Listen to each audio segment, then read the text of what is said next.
Tujifunze neno la Mungu kwa mahubiri yenye kichwa mustakabali wa mbinguni na mustakabali wa ulimwengu.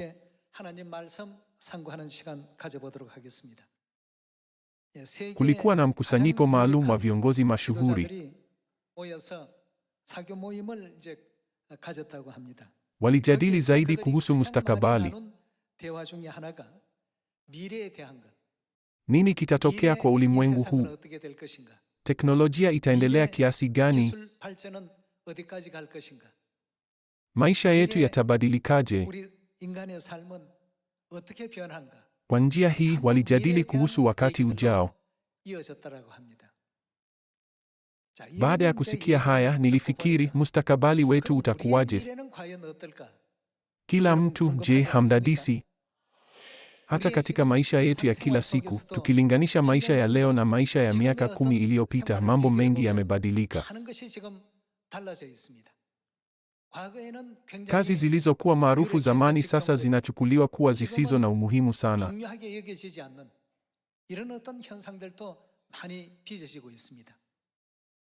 Kadiri akili mnemba inavyoingia katika maisha ya binadamu, mustakabali wa wanadamu unakuwa na mipaka zaidi.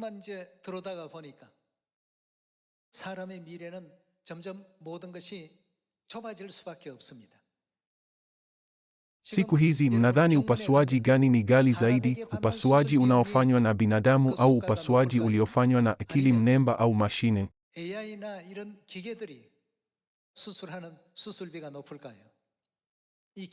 Upasuaji uliofanywa na mashine ni sahihi zaidi. Upasuaji kwa akili mnemba unajulikana kuwa njia yenye matumaini.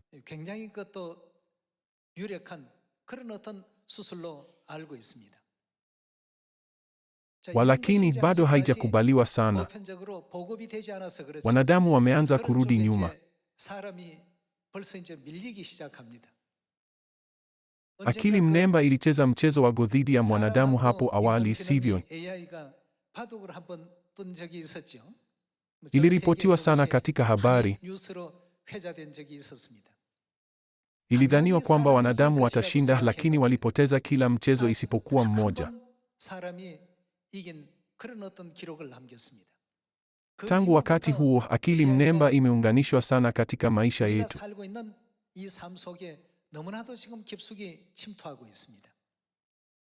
Akili mnemba inafanya kazi zote za usimbaji na za kiufundi ambazo wataalamu wa kompyuta walikuwa wakifanya, na matokeo yake maeneo kama Silicon Valley huko Marekani na nchi nyinginezo yanapunguza watu.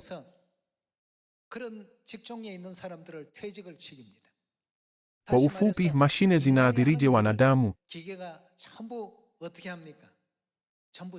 Zinachukua kila kitu. Zinaendelea kuonyesha mustakabali wa aina hii. Hivyo, tunahitaji kutafakari kwa nini Mungu anasema msifuate mambo ya dunia.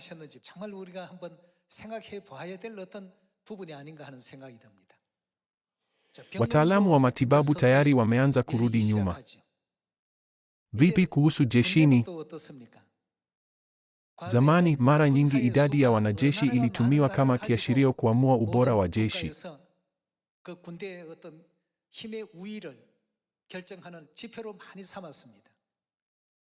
Walakini sasa, je, hatuoni roboti za mbwa na roboti zingine nyingi zinazochukua nafasi ya wanadamu?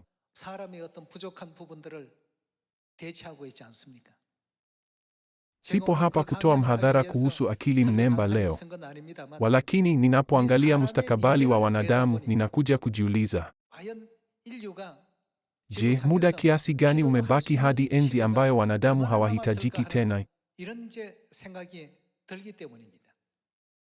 Watu wazee hawaishi na watoto wao kwa sababu hawataki kuwa mzigo.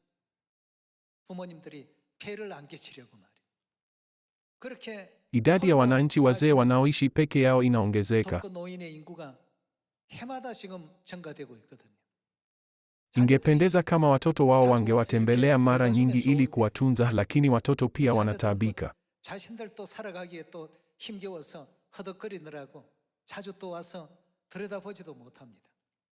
Matokeo yake, serikali hutuma wasaidizi, lakini sasa hii inabadilika, sivyo?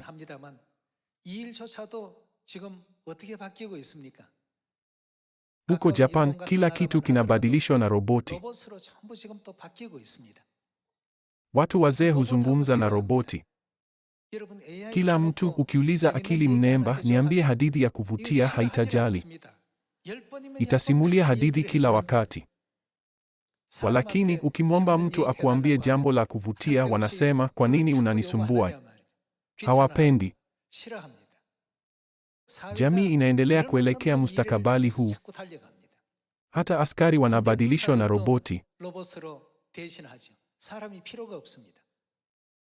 Akili mnemba hata inafanya upasuaji hospitalini. Wanadamu hawahitajiki sana. Utengenezaji wa magari hauhitaji binadamu. Wafanyakazi huandamana. Wanaomba kuongezewa mshahara.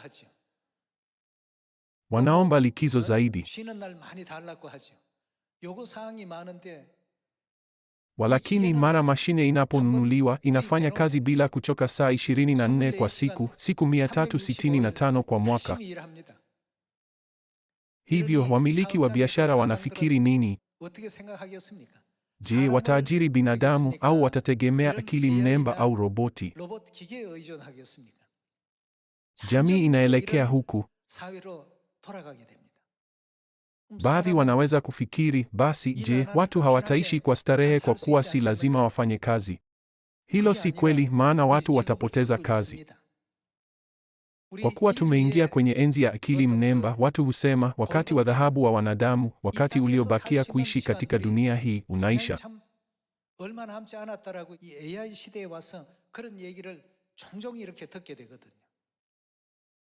Lakini siwaambii kuishi maisha ya kukata tamaa.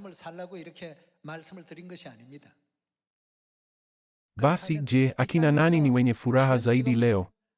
Je, wanaishi maisha gani?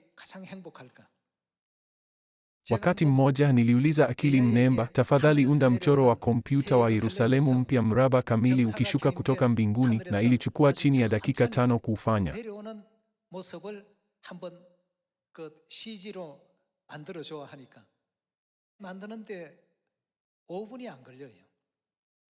Niliwauliza wataalamu wa michoro ya kompyuta, itachukua muda gani bila akili mnemba? Nao wakasema, itachukua wiki kadhaa.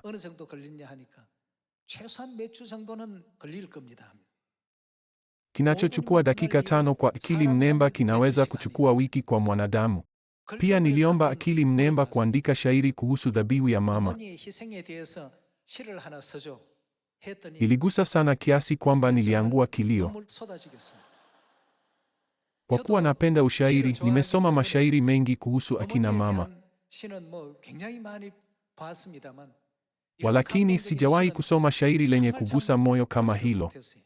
Kwa njia hii, akili mnemba inaweza kuandika shairi kwa chini ya sekunde. Nikiuliza akili mnemba, ninapanga kuhudhuria tukio. Tafadhali niandikie hotuba, inaleta hotuba moja kwa moja, nayo ni bora zaidi kuliko ninayoandika baada ya kutumia siku nyingi.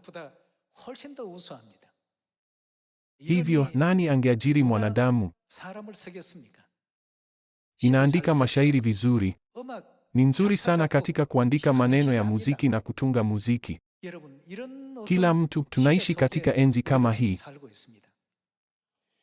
Inanifanya nifikirie, watu wanaotumia vitu hivi wanaishi katika ulimwengu mpya. Hivyo, ninajiuliza wakati huu wa dhahabu wa wanadamu utadumu kwa muda gani?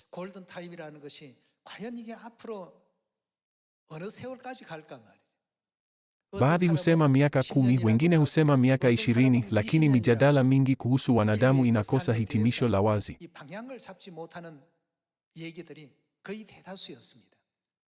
Walakini, haijalishi akili mnemba imekuwa na maendeleo kiasi gani, je, inaweza kuelezea ufalme wa mbinguni? Je, inaweza kuchukua nafasi ya mambo yaliyo mbinguni?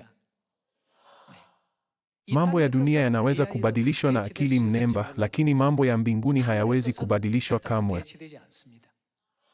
Ndiyo maana watu wenye hekima zaidi ni wale wanaojiandaa kwa ajili ya ufalme wa mbinguni. Tuseme mtu amekuwa akijifunza Kiingereza kwa miaka 10. Walakini ukisema ni bei gani kwa simu janja yako, inatoa tafsiri ya Kiingereza haraka. Ulisoma Kiingereza kwa bidii na mwishowe ukajifunza usemi wa Kiingereza ni bei gani? Lakini unapouliza akili mnemba inatafsiri mara moja. Je, inatafsiri kwa Kiingereza tu? Inatafsiri kwa Kihispania? Inatafsiri kwa Kireno? Tunaishi katika enzi ambapo makumi ya lugha zinaweza kutafsiriwa mara moja. Hivyo nini kitatokea kwa akademi za lugha ya Kiingereza? Zitafungwa. Je, mustakabali wa ubinadamu hauzidi kuwa mgumu?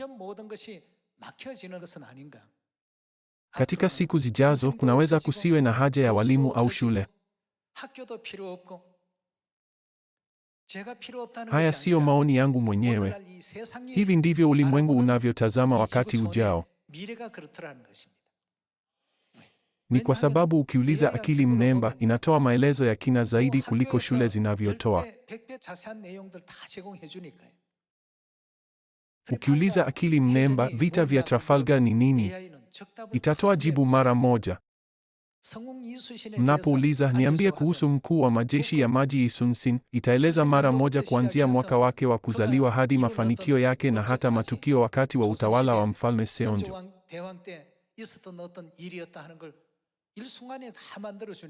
Je, wanafunzi bado watatafuta walimu? Huu ndio mustakabali wa dunia hii.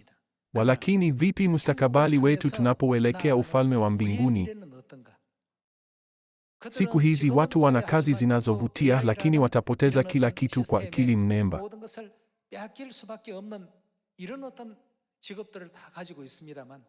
Vipi kuhusu sisi? Kuhusu mustakabali wetu, tunapoangalia katika Biblia, Mungu kweli aliandaa mambo yote kwa ajili ya watoto wake wapendwa. Tunaweza kutambua Mungu wetu huona mwisho. Baba na mama walitupa mafundisho haya ili kutuongoza kwenye ulimwengu wenye furaha zaidi.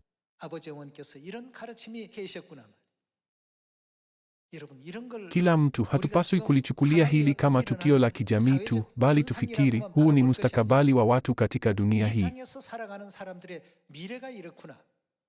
Basi vipi mustakabali wa wale wanaotazamia ufalme wa mbinguni? Lazima tulifikirie hili. Kwa nini Mungu aliwaruhusu Waisraeli wapitie taabu nyingi jangwani? Ilikuwa kuwabariki. Je, haikuandikwa katika Biblia? Kwa kuwa Mungu amefanya maisha yetu leo ili kufanya mustakabali wetu uwe wenye furaha na kutuongoza kwenye utukufu wa milele.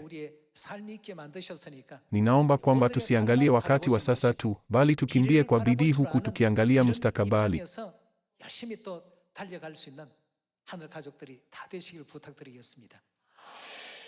Tuangalie Isaya sura ya 46 mstari wa 10.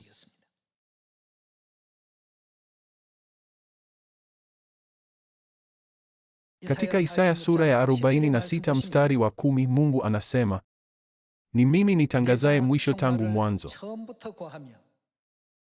Ametujulisha mwisho tangu mwanzo. Kwa kuwa Mungu anajua kila kitu, anasema, kamwe msichukue njia tofauti, bali fuateni tu njia ninayowaamuru.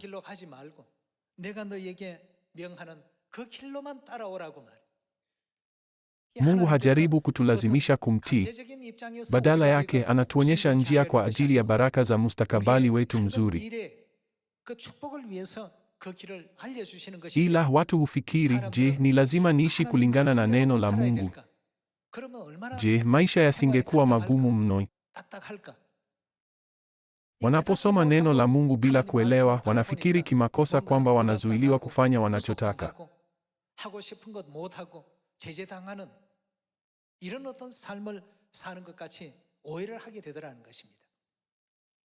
Tangu mwanzo kabisa, Mungu alitaka kutupatia maisha yenye furaha zaidi. Mungu alitaka kutupatia mambo mazuri zaidi. Ndiyo maana Mungu anatuongoza kwenye njia ya Agano Jipya. Kwa hiyo lazima tuifuate njia hiyo kwa neema na tupokee utukufu wa milele wa mbinguni. Nini kitatokea tukiingia katika enzi ambapo akili mnemba inahubiri? Kwa hiyo sasa ni wakati wa dhahabu kwetu kuhubiri Injili ya Mungu kwa bidii.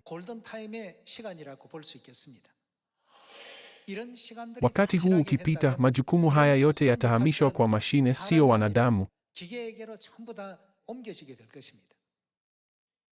Kabla ya hili kutokea, ninawahimiza mfanye yote mwezayo mnapokuwa na jukumu na fursa.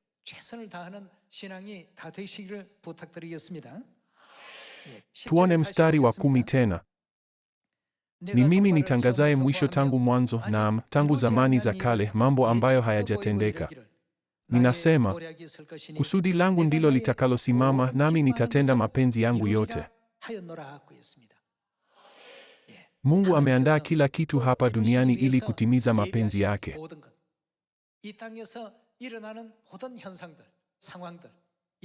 Zamani riwaya ziliandikwa na wanadamu, lakini siku hizi riwaya za akili mnemba ni maarufu. Kila mtu, akili mnemba inachukua nafasi ya kazi ambazo wanadamu walikuwa wakifanya. Hivi karibuni kulikuwa na habari kubwa kuhusu mtihani ambapo akili mnemba ilitumiwa kuandika majibu. Akili mnemba inapofanya jaribio inapata alama kamili. Kwa kuwa maarifa yote ya ulimwenguni yamo ndani yake, ni jambo la asili kupata alama kamili. Tukiona masuala haya yakijitokeza, tunajiuliza, mustakabali utakuwaje kwa wale wanaotafuta maisha ya dunia hii tu, na utakuwaje kwa wale wanaopatamani mbinguni?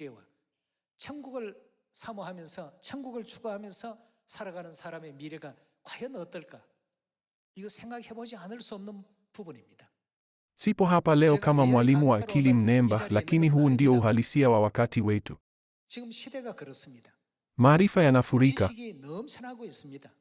Ni kwa sababu maarifa yote ambayo wanadamu wamekusanya yamehifadhiwa katika kompyuta na yanaweza kufikiwa kupitia akili mnemba. Zamani maarifa yaliwasilishwa kupitia walimu. Walakini sivyo ilivyo tena. Kwa kweli, maprofesa wanapotoa mihadhara sasa, wanafunzi huwasha akili mnemba, wanaangalia mara moja na kusema, Profesa, tarehe ina makosa kidogo, au huyo ni mtu tofauti. Hivyo, baadhi ya maprofesa husema ni vigumu kuendelea kuwa profesa.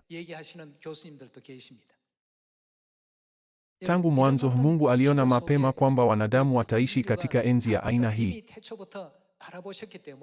Kwa sababu hii, Mungu alikuja hapa duniani mara ya pili katika enzi ya Roho Mtakatifu. Baba wa mbinguni na Mama wa mbinguni wamewapa wanadamu wote nafasi ya kuchuma thawabu zaidi za mbinguni, badala ya tamaa, maarifa na fahari za kidunia, sivyo?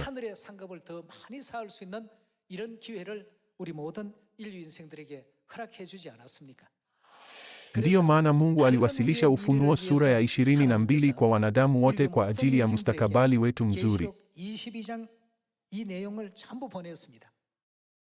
Sura ya 22 mstari wa 17.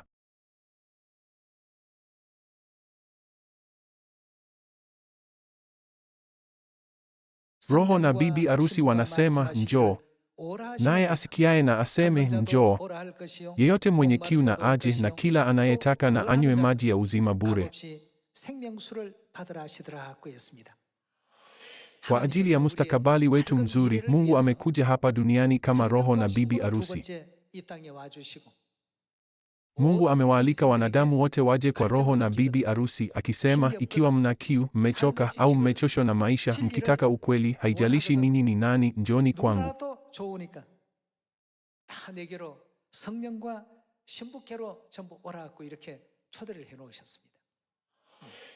Mustakabali wa dunia hii utafunua mipaka yake siku moja. Walakini akili mnemba haiwezi kamwe kuchukua mustakabali wa ufalme wa mbinguni. Kwa hakika nyakati zitakuja ambapo wale tu wanaotumainia mbinguni na kujiandaa kwa ajili yake wataokoka. Tuangalie Wakorintho wa pili sura ya 3 mstari wa 6.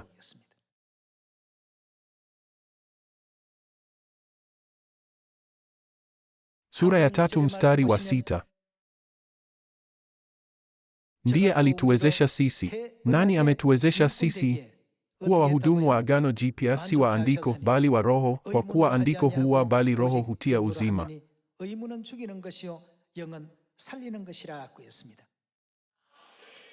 Je, Mungu anataka kuwafungulia wanadamu mustakabali gani kupitia Agano Jipya? Hakutakuwa na mauti, maombolezo, huzuni, kilio wala maumivu tena, bali starehe ya milele tu.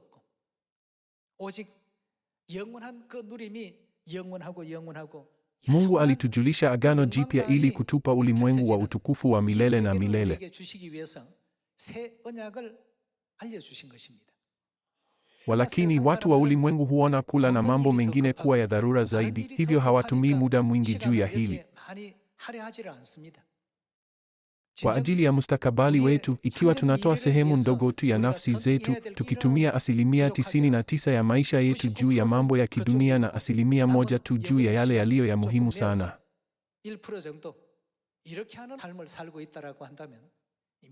basi ninaamini huu ndio wakati ambapo lazima tutafakari juu ya maadili yetu. Kwa nini Mungu alitufanya sisi wafanyakazi wa Agano Jipya? Kuna mapenzi makuu ya Mungu kutuongoza kwenye ulimwengu usio na mauti kupitia Agano Jipya.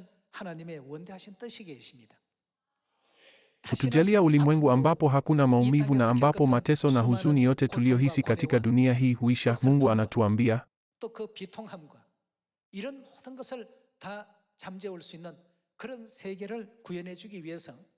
kuweni wafanyakazi wa Agano Jipya na kuutangaza ukweli kwa watu wote.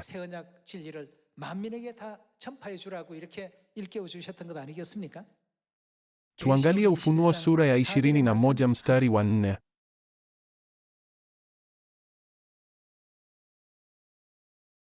Tuone mstari wa 4. Atafuta kila chozi kutoka macho yao. Mauti haitakuwepo tena, wala maombolezo, wala kilio, wala maumivu, kwa maana mambo ya kwanza yamekwisha kupita.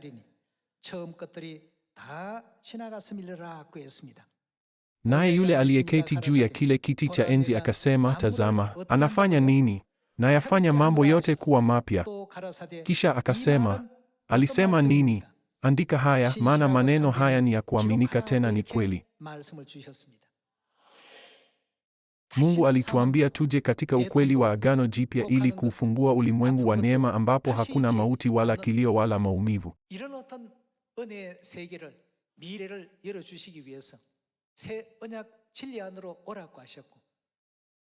Je, Roho na bibi arusi hawawaiti wanadamu kwa kusema, njooni kwangu? Kwa kuwa tuna shughuli nyingi, tunakosa burudani na mara nyingi tunahisi hatuna wakati wa kufikiri kiroho. Je, bado hatuishi leo kwa tumaini kwamba kesho itakuwa bora kuliko leo? Nitakuwaje wakati ujao? Maisha yangu yatakuwaje katika wakati ujao? Inapokuja kwa wakati ujao, tunapaswa kuchunguza njia ya imani tunayotembea. Wale wanaokazia macho yao juu ya wakati ujao wa dunia hii watakutana na mipaka kwa wakati. Hata kama mazingira katika dunia hii yanakuwa bora zaidi, hayawezi kuwa yetu milele. Ingawa mustakabali wetu katika ulimwengu huu unaisha kwa kuondoka kwetu baada ya miaka 70 au 80, vipi kuhusu mustakabali wetu katika ufalme wa mbinguni? Ni wa milele. Hakuna mauti wala maombolezo. Siku zote kuna furaha na amani. Mambo mapya yanaundwa kila siku. Hakuna maumivu wala huzuni. Mungu alikuja hapa duniani ili kufunua ukweli wa Agano Jipya ili kwamba aweze kutujalia ulimwengu wa thamani sana. Ila tunasema, nimeisikia kutoka kwa mchungaji, nimeiangalia kwenye YouTube na nimejifunza kuihusu wakati wa somo la Biblia. Hivyo najua mengi. Hatupaswi kufikiri hivi. Ili kumzuia shetani asiuondoe ukweli huu, baba na mama waliuficha ndani ya mifano, unabii na historia, wakiufunga katika safu nyingi ili watoto wa mbinguni tu waelewe maana yake ya kweli.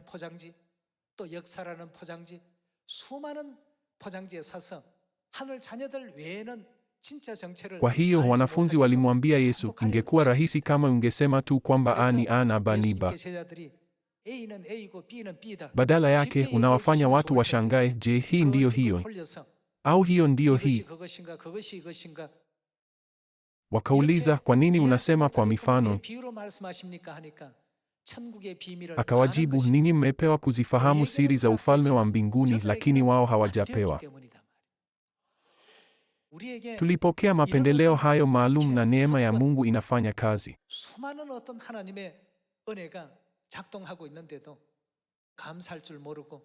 Hatupaswi kulichukulia kuwa jambo la kawaida, kushindwa kutoa shukrani na kuhudhuria tu kanisani bila imani. Ninaomba kwamba katika mwaka mpya tuweke moyo, nafsi na nia yetu kwa ajili ya kumpenda Mungu, kuwapenda majirani, kuwapenda kaka na dada zetu na kupenda Injili na kusonga mbele katika mustakabali mpya.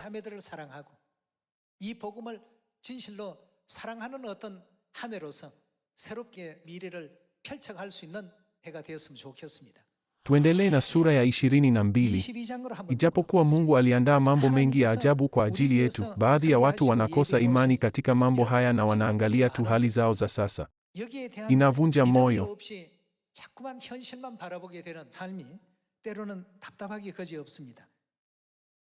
Sura ya 22 mstari wa kwanza. Kisha yule malaika akanionyesha mto wa maji ya uzima, maangavu kama kioo, yakitiririka kutoka kwenye kile kiti cha enzi cha Mungu na cha Mwana-Kondoo, kupitia katikati ya barabara kuu ya huo mji. Kwenye kila upande wa huo mto kulikuwa na mti wa uzima utoao matunda ya aina 12, ukizaa matunda yake kila mwezi. Nayo majani ya mti huo ni kwa ajili ya uponyaji wa mataifa. Katika mji huo hakutakuwa tena na laana, bali kiti cha enzi cha Mungu na cha Mwana-Kondoo kitakuwamo humo na watumishi wake watamtumikia. Nao watamwona uso wake na jina lake litakuwa kwenye vipaji vya nyuso zao. Usiku hautakuwako tena, wala hawatahitaji mwanga wa taa au wa jua, kwa maana Bwana Mungu atakuwa nuru yao, nao watatawala milele na milele. Kila mtu, huu ni mustakabali wetu. Kwa kuwa imeandikwa katika Biblia, lazima tusipuuze. Huu ni unabii kuhusu sisi. Kama wahusika wakuu wa unabii huu, je, tunaishi leo kulingana na unabii wa Mungu? Je, hatupaswi kufikiri kuhusu jambo hili? Mungu alifanya kazi kwa bidii na akaweka uangalifu wake wote kutuandalia mustakabali huu mzuri. Ila vipi kama watoto wake wanapoteza muda wao juu ya mambo yasiyo sahihi na wakizingatia yale yatakayoangamia hatimaye? Lazima kamwe isiwe hivi. Ndiyo maana Mtume Paulo aliacha ujumbe muhimu katika Wakorintho wa pili sura ya 4. Tuendelee na Wakorintho wa pili sura ya 4.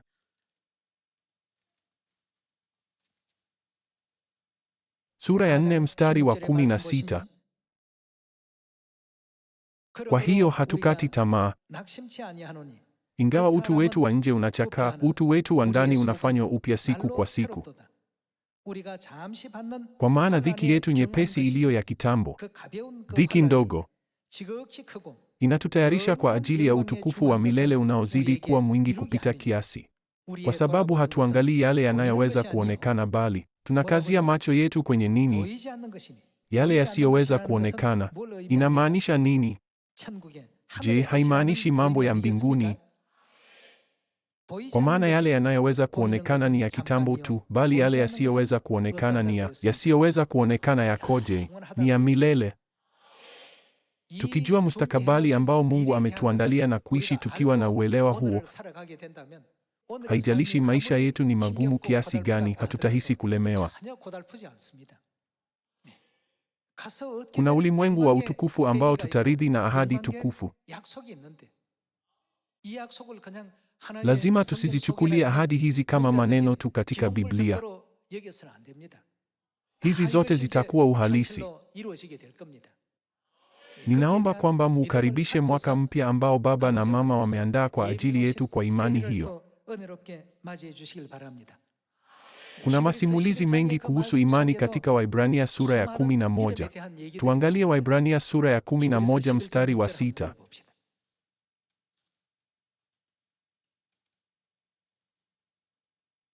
Pasipo imani haiwezekani kumpendeza Mungu.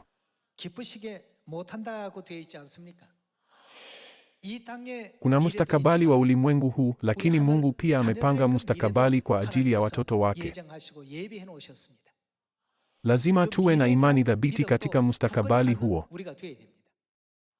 Watakatifu wa kanisa la mapema walivumilia mateso. Walilishwa kwa simba katika uwanja wa michezo wa Kirumi na kuchomwa moto kama mienge ya kibinadamu. Hata hivyo, hawakujutia maisha hayo. Sababu ilikuwa nini? Je, haikuwa kwa sababu ya mustakabali ambao Mungu alikuwa amewaahidi? Ilikuwa kwa sababu walikuwa na imani. Wale wanaokosa imani kuhusu wakati ujao wanashindwa kuishi maisha yanayofaa ya imani na hata kuishi ipasavyo katika ulimwengu huu. Tumpendeze Mungu katika mwaka 2026. Mustakabali wetu wa kweli ni ufalme wa mbinguni wenye neema na mtukufu ambapo hakuna mauti wala maumivu tena.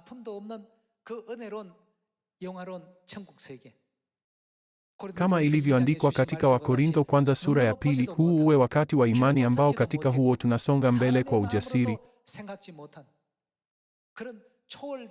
tukifikiri juu ya utukufu wa Mungu. Elohim aliandaa mustakabali wa milele katika ulimwengu ambapo hakuna jicho limeona, wala sikio limesikia, wala hayakuingia moyoni mwa mwanadamu. Imani yetu katika wakati ujao inapodhoofika, uwezo wetu wa kutenda unadhoofika pia. Nini kitatukia ikiwa imani ya mtu katika wakati ujao ni yenye nguvu kama ya Yeshua? Wangesema nini kuhusu ngome imara ya Yeriko? Wangekuwa na imani ya kusema, wao ni mkate wetu. Yeshua aliamini katika mustakabali wa ushindi ambao Mungu alikuwa amewaandalia. Kwa kuwa wengine hawakuamini katika siku zijazo ambazo Mungu alikuwa ameahidi, walisema ni wakubwa mno. Sisi ni kama panzi, nao ni kama majitu. Wale ambao hawakuwa na imani katika mustakabali ambao Mungu alikuwa ameandaa walisema hilo. Kwa kuwa imani yao haikustahili kuingia Kanaani, wote waliangamizwa jangwani.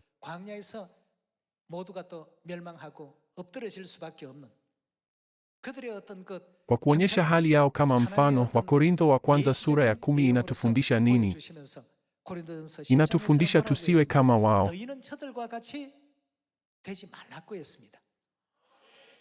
Msiwe wapumbavu kama wao, mkikosa imani katika mustakabali ambao Mungu amewaandalia ninyi. Je, hii si sababu mambo haya yote yameandikwa katika Biblia? Mustakabali kwa watu katika dunia hii utakuwa nini? Basi tunatafuta mustakabali gani? Mustakabali gani unatungojea? Yoshua na Kalebu walikuwa na imani thabiti katika mustakabali wao. Ndiyo maana walisimama imara mbele ya wengine na kusema, wao ni mkate wetu. Mungu yuko pamoja nasi. Ulinzi wao umetoweka. Je, haikuwa imani yao iliyowaruhusu kunena kwa uhakika? Wanafamilia wetu wapendwa wa Sayuni, ninaomba kwamba katika mwaka 2026 twende mbele tukiwa na imani katika mustakabali ambao Mungu ameandaa kwa ajili yetu na katika mazingira aliyotuwekea. Nikitumaini kwamba mmepokea neema nyingi, ningependa kuhitimisha mahubiri ya leo. Asanteni sana.